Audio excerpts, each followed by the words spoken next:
Welcome to another episode of Deal Talk. I'm Deal Let's Talk. My guest of the evening is a writer. He has a brand new book called Sporting Mustaches. Ladies and gentlemen, give a warm welcome to Ark Stone. Welcome to the show, man. How are you? I'm doing all right, man. Thanks for having me on. It's an honor, man. I've been reading about your book. I love it. Me being a mustache enthusiast, I don't have my on, but if you look at my past episodes, I've been trying to make something of it. Nice. Have you had a tash before? Yeah. Every November. Nice. Yeah, I am. I mean, I'm freshly shaven because I have, a job that now that, but I've never really been able to grow facial hair all that well. It takes me a long time. People have been Yeah. encouraging me with the book. I should go for like the full handlebar. Yeah, yeah. The readings I've been doing, I've been wearing a fake tash, which is a lot of fun. The picture in the book, actually, yeah, since we have video, right? We can show it. We got that. That was the only time Nice. I've ever had like a full beard, which was about 10 years ago when I shaved it. I shaved it off into that tash and it was awesome. I loved it. Wow, But that's awesome. So what inspired you to write this awesome book about mustaches? I puns are a big thing for me. So I came up with the pun sporting mustaches and I thought, Got it. oh, we could have, dudes with super long tashes, like wrap them around a baseball bat or a hockey stick. Yeah, yeah. And then I just I went with it. And like, it was a lot of fun because it was like, that idea can get old pretty quickly. So I had to like think of new inventive ways to like work the facial hair in. Like Yeah, yeah. in the basketball story, they need to replace a net. So he shaves off his tash and they fashion into a net. And then Nice. like he kind of becomes attached so that he can't like miss when he's shooting at that net on his home court. Nice. And then I had the badminton one there. The guy has a full beard and birds come and live in it. Yeah. And then they fly out and interfere with the actual birdie. So yeah, that was fun. That's awesome. So how was it that process of you deciding, okay, I'm gonna write this book. I have this idea. I have this awesome concept, which for me is awesome because I love that stuff. Thanks, man. Yeah, I mean, it was just a matter of sitting down every day and doing it. I mean, I write every day. I find like, it's good to have that sort of discipline. And if Yeah. you you're sitting there, lots of times you have no idea what to write, but if you sit there long enough, something will come. And even if it's just like a couple sentences or Yeah. something or an idea to work on later, you just got to put in the time of just, keeping your butt in the seat, Yeah. as they often say. But yeah, I had a couple early ideas and then they were just so much fun to do. I wanted to make a full book out of it. So, Mhm. when I had the idea for about 13, that was cool. I had some more, like soccer is my favorite sport, Yeah. but I couldn't really think of anything. I mean, hopefully one day the idea will come to me for the soccer sporting mustaches story. Yeah, yeah. But like the net was already used in the basketball one, or like blocking shots with, your face was in other ones. So, yeah, I'm not sure exactly what the soccer one will be, but I hope it comes one day. I also One had day. another one for like a yo-yo one where guy's got like a tash Yeah. down to his knees and rolls the yo-yo up and down. I thought that would be kind of fun. That's awesome. So maybe there'll be a sporting mustaches too at some point. That's awesome. See, like I went to this bookstore called, I think, Words Yeah. Bookstore, right in Jersey City. And I think it was like my third time going there. And I already paid for my books, right? And I walk out and I see this, like I like illustration. That, like, I love reading comics, mangas, the Yeah. drawing. I love that, right? And I saw this one, like red, which is a color that causes your attention. Mhm. I love red, and I stopped and I looked, and I saw, hockey, which I love too. Not really knowledgeable of the sport, but I like it, and just the art, and I Yeah. and I and I started just like browsing through it. And my wife is calling me because we're late to pick up our son, and like, man, okay, put this back. So I go like a week after because it stays lingering in my head, and I go back. Do you guys have this book? And I'm trying to remember the name, the mustaches. So I go on the Instagram, it's like this one, this one, this one. And man, they're looking, are we sold out? They're looking everywhere in the store. They couldn't find it. This young lady was nice to ask her coworker if they haven't seen a copy, and boom, there it is. Oh, that's awesome. I'm so psyched you found it. And like, yeah, the artwork, I haven't met the artist in real life. I'm hoping to, like when I do my readings, I'll get down to Philly and he can come. Nice. We've been friends on the internet for like almost 20 years, maybe. Wow. Then he had done some an earlier artwork piece for me. And when I started writing these, I thought they kind of lend themselves to be illustrated. And I love his style. So I was, he drew, we can show some Yeah. the 13 stories inside. He did one for each story. This is one of my favorites. That's the speed skating one. Oh, that's The dude's nice. name starts with a V, so he's got the V of his tash with the V in his chest hair too, and in the story he's got it in his back hair.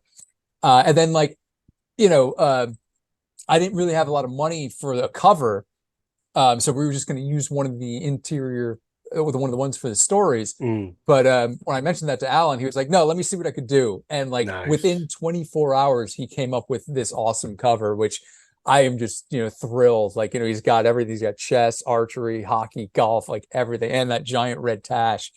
I'm just so psyched that he came up with it. I'm thinking I want to make T-shirts and hoodies because it's Yeah, man. That'll be awesome. right. Yes, yes, yes. What That's awesome you found it at Word, because I yeah, did the book launch at the Brooklyn location of Word at the beginning of April. nice. So I like that bookstore a lot.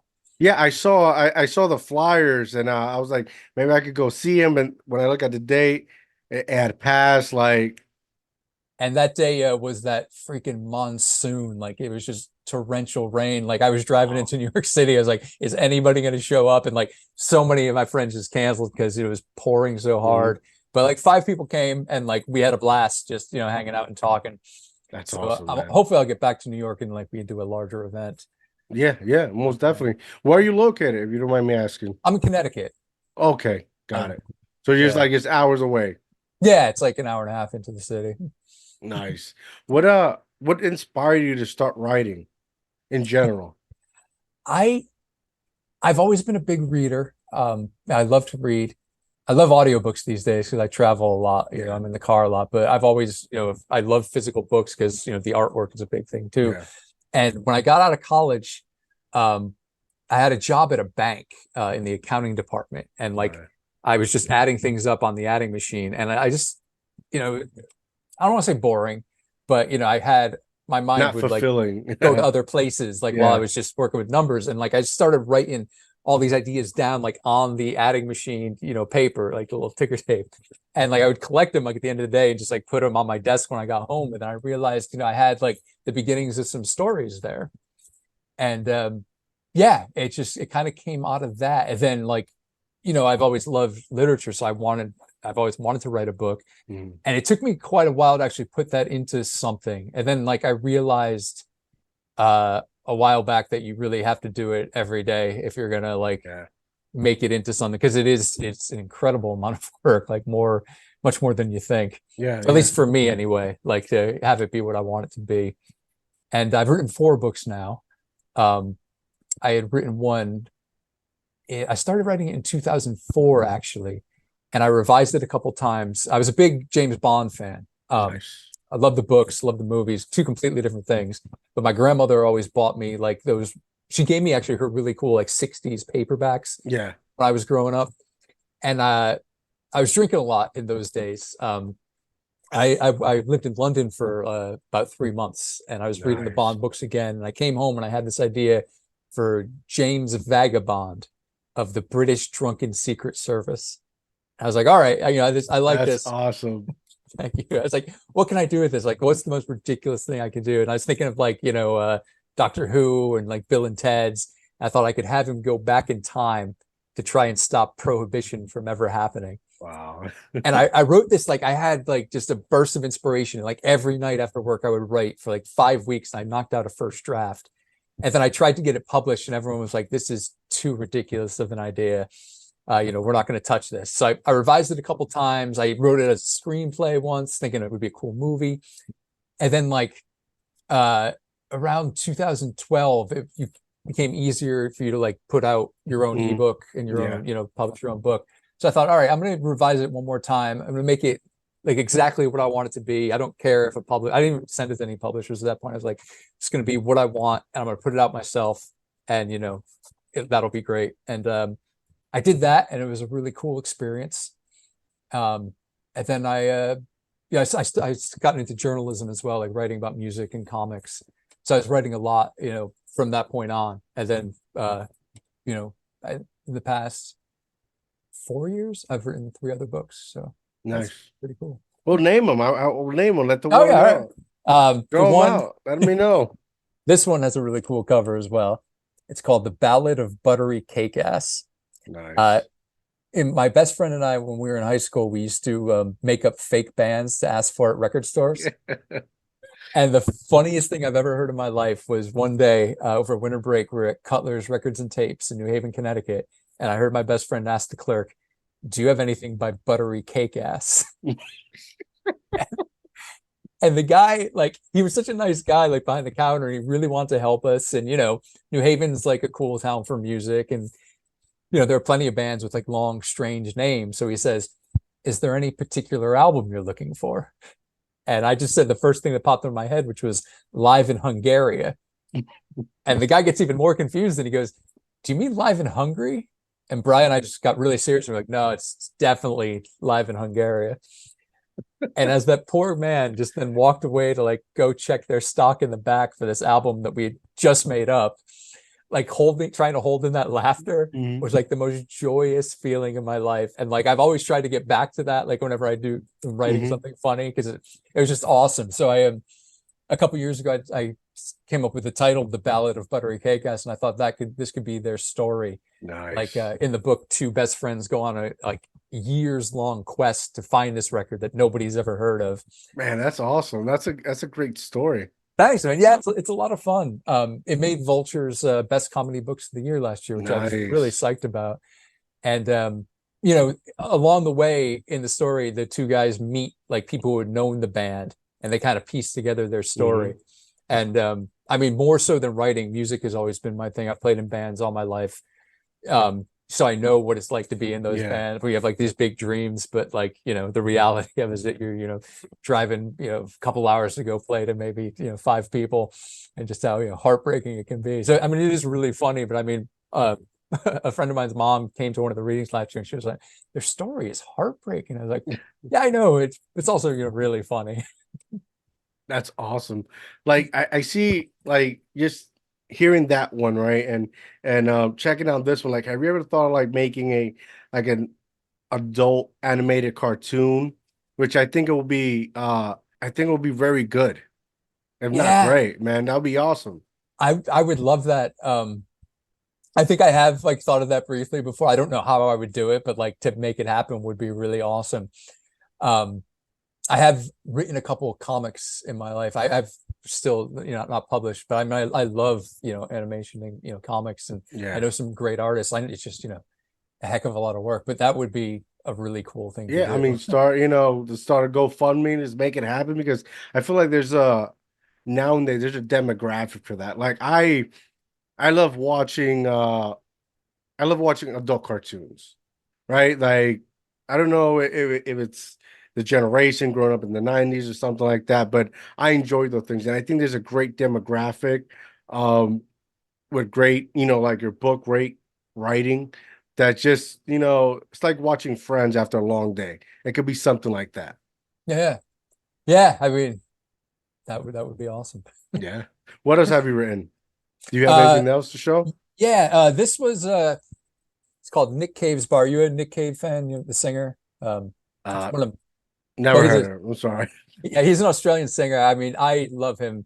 And when I Wow. was young, I assumed everyone else loved him, which kind of led to this. I was backpacking around Europe when I graduated college with a friend of mine. This was like 1998, and I met this woman in Barcelona who told me she was Australian, and she told me that Nick Cave owned a bar in Berlin. And because this was like before we were on the internet all the Yeah. time, I went Yeah. back home and told my best friend, who was also a huge Nick Cave fan. I told him this information, and we decided, without doing any further research at all, we decided to fly to Berlin and find this bar. And like we thought we'd just get off the plane. It's like, we love Nick Cave. Everybody loves Nick Cave. Just get off the plane and be like, "Where's Nick Cave's bar?" Someone would say, "Oh, it's over there." And we'd go have like the best 10 days of our lives. But like as it happened, no one had any idea what we were talking about. And like it was an incredibly difficult trip, and there was a lot of drinking going on. Like we got hold of some absinthe the second night there, which made for like we like mildly hallucinated for like 2.5 days. Like it was the Wow. worst hangover you can imagine. At the end of it, we had followed these girls to Prague. So like we're supposed to be in Berlin looking for a bar, and we're in a completely other country, and things didn't go well with the girls. So, we get back to Berlin, and like it was just a disaster. And like to kick it all off, I found out a few years back that Nick Cave has never owned a bar anywhere. So it was like doomed from the very start. Um, but it was like this incredible like bonding experience that I had with my best friend. And he passed away a few years Oh ago. man. Sorry to Yeah, loss. thanks. It was really unexpected. I mean, he was only 44. Um, but one of my best friends, and we had this incredible adventure. And Mm. actually, the year before that, 2019, I had been telling this story live, like, of the whole Yeah. trip. And I told it with him there in New York, and it was a lot of fun. And that recording is actually now up on my Bandcamp. People can listen to it. But when he passed away, like I had, we've been talking like this would make a really good book. So like I wrote it up, I did a Kickstarter for it. It got funded. And yeah, it's really cool because I mean, Nick Cave, he's kind of like a cult figure. Yeah. The people who do know him and love him, like people have been finding this book at like record stores across the country, and then like adding me on Instagram and like telling me how much they liked it. And Nice. it's really cool. It related to not only Nick Cave fans, but also to people who like did something incredibly ridiculous when they were, No, it sounds really young. like if you would have written a script, it sounds like a great movie. A Yeah, fun movie about friends, has emotion, has everything in it, like to get you like, damn, that's a good, that's a good adventure. yeah. People told me it would make a great movie. I would love that.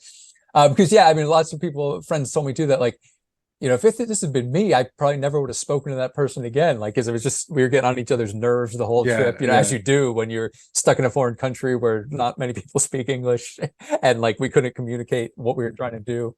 But like we really bonded, and yeah, That's awesome, man. I love that you were exploring the world, like yeah, just living and then writing what you were living and making it come full circle in a way that like creating amazing memories. yeah, yeah. It was really cool. I'm so happy that we did that, despite at the time and immediately after it just seeming like such a miserable experience, and like we failed at our quest. But as I like wrap up at the end of the book, like we didn't fail because like this was kind of the life we led, and it led to like completely unexpected things. I mean, it's a story about friends. Yeah, You yeah, know, I can imagine the beginning of the movie starting. This is not a Nick Cave movie. It's more a story about friends. yeah, totally. That's awesome. You mentioned that you write every day to just, I guess, you master your craft, right? Is that Yeah, safe to say? Like, how is that? Like, what do you write? Like, how is that process for you? Like, do you just write anything? Do you have a thought, an idea? yeah. Lots of times it's sitting with that idea and making it into something and seeing where it goes. And then once you're on a roll with that, you can I always have to read what I did the day before to kind of like build on that or rework it. I'm kind of halfway through my next book right now, and what I have been doing, because I actually got, we can talk about this in a Yeah. minute. I got a concussion at work back in Wow. January, and like screen time was kind of tough, and like thinking like I'm much better now, but like this winter was really tough. But I really wanted to keep momentum going on what Mhm. I was writing, so I was like editing like a lot, and I I haven't told anybody this before, but something I've noticed, especially when I was revising Sporting Mustaches, is uh there I don't like to use the same word too close to each other, like just Mhm. kind of how things flow. So I started keeping a list of words that I tend to do that with. And then I just, search for those and you can see them highlighted on the screen. I was like, well, Mhm. what's a better way I could say this so it doesn't sound like I'm just, saying the word a time like over and over Got it. again. Got it. So I've been kind of like intensively editing for the past couple months of this first half, and then I have a bunch of ideas I'll then move on to after that. And Sporting Mustaches was like that. Like I had there's a date I had to hand it in last summer, the final draft, and I started revising, and I thought it was perfect, but then when I got into it and was like really focused, um, it needed some work, and I spent about a month and a half, like just it was great, like 4.5 hours a day, just really focused on revising, and I really enjoyed that. We were on vacation. My family goes to this place, Rockport, Massachusetts, every year. It's like a small seaside town, and it was really cool just waking up every morning and like running, like jumping in the ocean, going for a swim, and then coming back and like Mhm. spending a couple hours on, getting the writing the way I wanted it to be, so it read, the best it could read. Nice, nice. That's awesome, man. That's true. That's truly, crafting your craft and mastering it. Like I consider myself as a journalist, but I don't write. I like, I don't know, like words are not my things, but I'm fascinated by it. But I like talking to people. I like getting Yeah. to their brains. I like hearing their experience, hearing their story, and that way of form creating that content that becomes valuable for anybody to listen or see. That's truly what makes me passionate. Yeah. And you need that. I mean, Yeah. to keep you going, like, I mean, it's just kind of inherent. Like, you are Yeah. passionate and you love it. So that's why you do it. I can't imagine, like, if I didn't love it and it's sitting there, for like an hour a day trying to bang something out. I'd rather do something that I love, Yeah. and Yeah. luckily this in music, Have you ever I can't get enough of doing. have you written some bars, some rhymes before? Like because just writing, goofing around, thinking about words. Oh yeah. Yeah. I have a bunch of like, of rhymes, that I would love, and they are quite funny. I need to like sit down and finish. That's another thing. Like last year, I had a bunch of like, of rhymes that were pretty funny and off the wall, and I would love to like go in the studio and get a beat and like work them into something. That's kind of like on my to-do list, like farther down when I have time. But that would be a lot of fun to do. Nice, nice. What was that moment like when you first published your first book and were like, how was that like? Were you shocked to see that, damn, Yeah. I really did it? Yeah. Oh, totally. There was an awesome feeling to like hold it, physically in my hands. And especially at first, because I was just thinking I can do an ebook.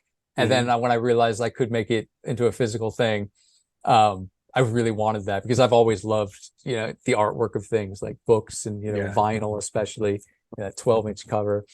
But yeah, holding it in my hands was like an amazing, like whenever I get a book, it's like, wow, this exists now. And like, this is like the product of, so much Yeah. labors of love. Yeah. I mean, it's something about having everything digital. Like I have my Kindle or my iPad and I try to read there, but it's not the same for me Nah. with a book. Yeah. I don't know how to explain it. Like I'm not sure it's because I grew up in Puerto Rico. I grew up like in the poorest place you can imagine. So everything was physical. And like even writing like a list to a grocery list. I have to write it down. I can't write it on my phone. And when I read something, I need to have it real. It needs to be real. I don't know. It's a I weird totally thing. get that. And someone mentioned that to me once, like that I can tell that about you. There's a difference between, written and typed to you. Hmm. And I was like, yeah, that's definitely true. Like, I don't know why or how that how you realize that about me immediately. But yeah, just the physicality, the physical act of writing, I think is Yeah, important. yeah. So you mentioned you bought some other books at Word. What were those? I have them right here. I bought some anime stuff. I bought it's called Bullshit Jobs Okay. by David Graeber, which is it's a good read. It breaks down how companies create these basically bullshit jobs to help upper management feel okay. All Like right. they set up these jobs and where they have to be appreciative, now gratify the higher management. It's like, oh, thank you for this job All right. in a way. And I'm just kind of just it's difficult to work for it for me, but it's basically that he breaks down like jobs that are not really like why is that a job? Yeah. Okay. Like for example, like I think in chapter 3, he talks about he a gardener who's always drunk and doesn't want to work. and the reason he doesn't fire him is because he's well connected and he doesn't want it to I guess affect him. So what he does is hire this guy who's a gardener, but his whole purpose of a job is to polish doorknobs. Okay. So when the gardener is not doing the work, he'll say, "Hey, can you go take care of the garden for me?" And then after that, continue polish the doorknobs. Huh. So as an example, just companies or and people in general tend to create useless jobs. What was the anime you got? Well, I got My Hero Academia number I think 37. That looks cool. Yeah. I got Marcus Aurelius meditation, Oh, cool. and I got Goku Loser Rangers. It's a brand new anime just dropped. Oh, I don't know that one. Cool. Pretty cool. Do you draw at all? Me, nah, I suck. I Ah, partake. I try, right? So like 2 years ago I went on this adventure and started doing jujitsu, oh, nice. right? And doing this art just like it did something to me and we're like it brought out the creativity in me. Then, I started to practice here and there, but family, kids, work. So every time I try to just, I guess, practice the craft until I perfect it. Cool. Nice. And Yeah, that's it. I've always been fascinated by martial arts. I would love to take one up. It's like having so many interests and there's just, like you say, just not But not, it's that, all the time but you need. yeah, but that's the journalist in you, man. You're like curious about learning new things, going on adventures, like documenting, letting people know. I think that's the most beautiful thing in life. You're living. Yeah. There's some people that have never ever thought of just writing a date to start writing a chapter or a sentence. So like when I meet people like you, it's so like, dude, you're doing it. You're doing it. You did it. You have stories. You can, indulge in conversations rather than others just never, I want to say, have been inspired or be those persons who aspire to do something in their life. Thanks, man. Yeah. I mean, Yeah. yeah, I mean, you will, it's hard. It's like you trying to explain some, like, talk about yourself. It's hard. It's those things that you don't realize until you're talking to somebody who appreciates those things. Yeah. Yeah, totally. And yeah, it is important to go out and do stuff, even if it turns out what you think might be terribly like Yeah, the Nick Cave's adventure. Because, yeah. years later, it was it made opened some amazing doors for me. I mean, but what's what's the worst that can happen? Like if you don't try, Yeah. you know, went figure out, you know, have an adventure. Obviously, nothing's gonna be perfect. Like I know you came from Tennessee not too long ago, right? Yeah. Oh, I So have a story about that too. so like I went to Tennessee for the first time with my wife before we got married to for a wedding, and the airport has like a big curve, Yeah. and I was trying to take a picture. I was on the passenger trying to take a picture of like the logo, and she started reversing back, right? And got on the like on the fence. So we were stuck there for like an hour. And my flight was leaving like in an hour, and I had to be at work at like 8 o'clock in the morning. And we're just like, what we do? So I took out the what do you call that? To change the Oh, the tire iron jack. and whatnot, the Yeah. jack the car up. I said, hit the gas. She went over, put it, threw it in the trunk, and we got to our flight. So Wow. like Awesome. those are adventures, man. Yeah. Like, what about yours? Yeah. So I mean, I lived in Nashville in 2018 for about 8 months. I really loved it.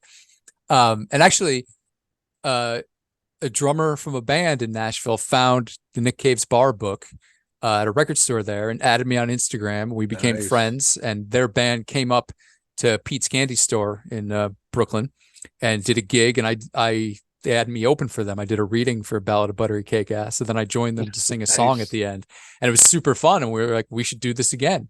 So when Sporting Mustaches came out, they booked a show down there at this cool little arts venue, and I drove down. It was I guess 2 weeks ago. Yeah, drove down. I was staying with a friend of mine from high school, and the show itself was amazing. It was one of the best times I've ever had. Like Nice. there's just something I was flowing. Like I did a big talk for about 25 minutes beforehand, and then I read one of the stories, and I kept having to it was like stand up comedy. I kept having to stop to let people laugh before I could, go on with the story. Nice. And then they played. They were awesome. I joined them for the song. We had a great time. But the thing was, the day before this, I got to Nashville about 11 o'clock on Wednesday night. The show was on Friday. On Thursday, I woke up in my friend's spare room, just covered in insect bites. Wow. And I mean, they were so itchy and they looked like all red and horrible. And through Wow. the course of the day, I got that, bullseye, like they say you get with Lyme disease. Yeah, yeah. And so I had to go to the emergency room because I was super concerned. And they gave me a tetanus shot and they put me on antibiotics and said, yeah, that looks like it could be spider bites, it could be ticks, it could be fleas. My friend has a dog. Wow. And I was not expecting to go to the emergency room. Luckily, I think if it was Lyme disease, I would have been a lot sicker. And I wasn't sick. I was just itchy and annoyed. And Aggravated, like yeah, why? I was I'm coming here. I love Nashville. I want to go out and do stuff, but I have to go to the emergency room. And then they were like, the antibiotics, Let's kill. you can't lie down for an hour after you take them because you might burn your esophagus. And then they're like, you need to stay out of the sunlight because it could burn your skin. And I was like, well, I have to Wow. drive back. It's a 16-hour trip. So I left a day early. I was supposed to do a reading at a party the next night, but the weekend weather was going to be overcast. So I figured I could drive and not, be in the sun all day. And Monday was supposed to be super sunny.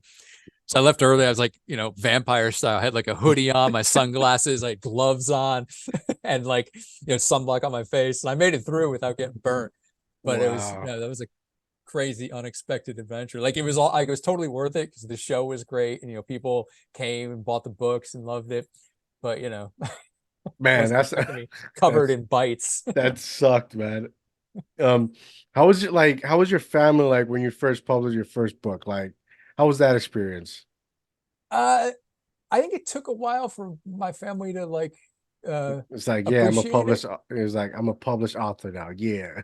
I mean, this one has a publisher, Mhm. a publishing company I really like, Sagging Meniscus. I read their books before, then I sent them my stuff and they liked it. And I'm super psyched they're publishing it. The other three I had done myself. Mm, And this one's dedicated to my dad because he's had a mustache ever, since I've known nice. him. And I get my sense of humor from my dad. So that was a cool thing to do. And he really appreciated it. My mom loved that. She read it a couple weeks ago and she loved the golf story, with all the Beatles references and stuff. She a huge Beatles fan, played them all the time since I That's was born. awesome. So they've been, yeah, it took them a while to warm up to the fact that I was, doing something creative that, doesn't really make a lot of money. But, I they've mean, been but it supportive. will, it will, man. I think Yeah. it's the journey that counts, man. For any business, it takes you 3 to 5 years. And when it comes to writing, it's gonna take the time it needs to take. So Yeah. as long as you're having fun, building memories, that makes you rich alone. Yeah, totally. And Unless you the, have a job that's just one of those jobs is like, yeah. But the memory, last year, so much great stuff happened. Cause I mean, I've been a musician my whole life as well. And I love just performing and playing live. And I love talking to people. oh, nice. What do So you play? I play guitar. Nice. Yeah. But last year I did the book tour and I was just addicted to it. In February when the book came out, I went 16 days. I went out to Cleveland, Louisville, Nashville, up through North Carolina, Virginia, Nice. Pennsylvania. And I just had a blast. And then I just kept doing it. Whenever anyone would say, oh, maybe we could do something, we're doing it. Yeah, I flew out to Seattle because a bookstore out there Nice. wanted to organize something. I have friends I could stay with, got a cheap flight. And then I took the train down to Portland to because the That's book is selling at awesome. another store there and stayed with some friends. And yeah, like you said, the experiences you can't beat that. It's been so rewarding in that way. And then the last tour was in in September, I went out to Ohio, hit a bunch of dates in Ohio, and Columbus, Dayton, and Toledo, and I went up to Ann Arbor and Detroit, my first time ever in Michigan. And not that many people came, but everyone who came had read the book and loved it. And we just had a great time just hanging out for a couple hours. I did a reading and we talked about music and stuff. And so, totally awesome. And I'm going out to Cleveland, Detroit, Chicago, and Columbus this month, actually, Nice. May 18th to the 23rd. And I'm super looking forward to that. Just, That's seeing my awesome. friends and making new friends and, That's good. Busy is good, man. Busy is good. yeah. Is it how was it like do you have somebody to schedule for you, or you just like they're calling you like, all right, I'm booking this. Let me check the calendar. Like, I had to do it all myself. And like, I oh was the one man. calling them. I was like, look, it's, then I had to publicize it too. Like, I was like, oh, I'm going to the city I've never been to. No one really knows me. I got to get some interest to get people to come to the show. So I'd have to like email and call all the local papers and radio stations. And it's just, it's nonstop trying to, get all that stuff covered yourself. Yeah, But, yeah. when it comes together, it's really rewarding. No, I can imagine, man. It's awesome to like you're actually doing it too, which is remarkable. Like, Thanks, man. like people just think about advertising and they get stuck. Like, oh, but you're not just like in the world we live in now, everything they consider advertising everything through online, right? But you're actually like old school, like Yeah. open up the door, closing the door, doing it manually, which is essentially it's like real estate. Like you have to go to be successful, you have to, go and do those things. Yeah. And like we were talking about with like the physically writing it down and Yeah, stuff, it's yeah, like, being there physically present, like it's so much better all around, I think. yeah. But You get that. it's the experience, Yeah. Like I did that. I went there. I got up, and actually explored something, which something you've been doing from a very young age and being courageous and doing that. And like, that's something to admire, man. Thanks, man. Yeah. I love it. Yeah, that's the whole driving thing behind it. Like I get Yeah. up, I drove 1,000 miles to Tennessee, to play Yeah. one show, and then 1,000 miles back with all insect bites on my arms. But it's An experience for yeah. next time. How's those readings? Like how was it for the first time you sitting reading a chapter or a page of your book and having people just absorb that? How was that feeling like? Oh, it's an awesome feeling. I tell like lots of stories beforehand, like behind the scenes stuff, like what inspired the story. And because like I think that's more interesting that way. Like I like hearing the Yeah, yeah. personal stuff behind it. And then I read, a chapter or so. But I mean, yeah, they've almost always been great as long as there's people there. I mean, there's been a couple that no one's shown up at, and that's just kind of like, That's life, man. yeah, that it happens sometimes. And like plenty of authors talk about that on Twitter I've seen. But as long as there's just, one or two people there, and they enjoy it, that's awesome. Like getting that laugh is amazing. And that's what I try to do with my writing is, Yeah, to yeah, entertain. yeah. I mean, to be fair, it's your first time actually going on tour, right? Doing this everything, or you've done it a couple of times. Well, last year, yeah, was the first time ever like speaking. I've done like Nice. music stuff before, but that I was playing guitar, I wasn't talking. So it's a different experience. You don't have to carry anything, which is nice. That's awesome.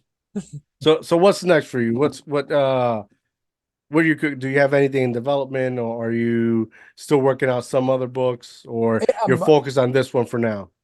right now, like this year's going to be a busy one because I want to focus on this while it's out and while it's hot.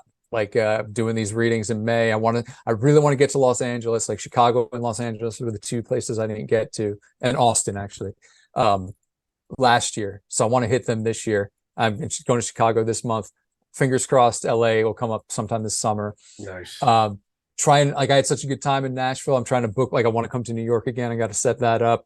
Want to do some stuff in my home state because people are saying it's going to make a great Father's Day gift. With the facial Yeah, hair and the yeah, sports. yeah, So I'm yeah. trying to promote that, doing some readings at stores here before Father's Day.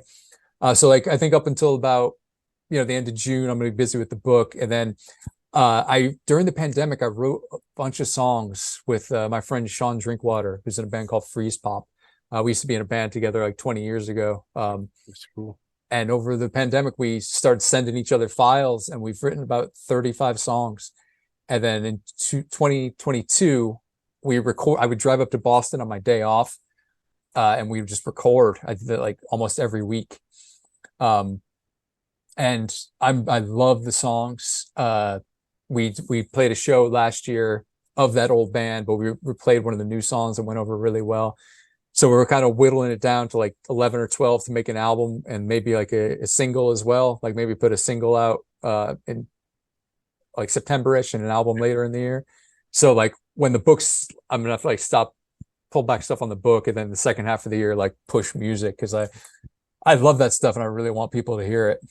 Nice, And nice, play some shows as well, which would be super fun. nice.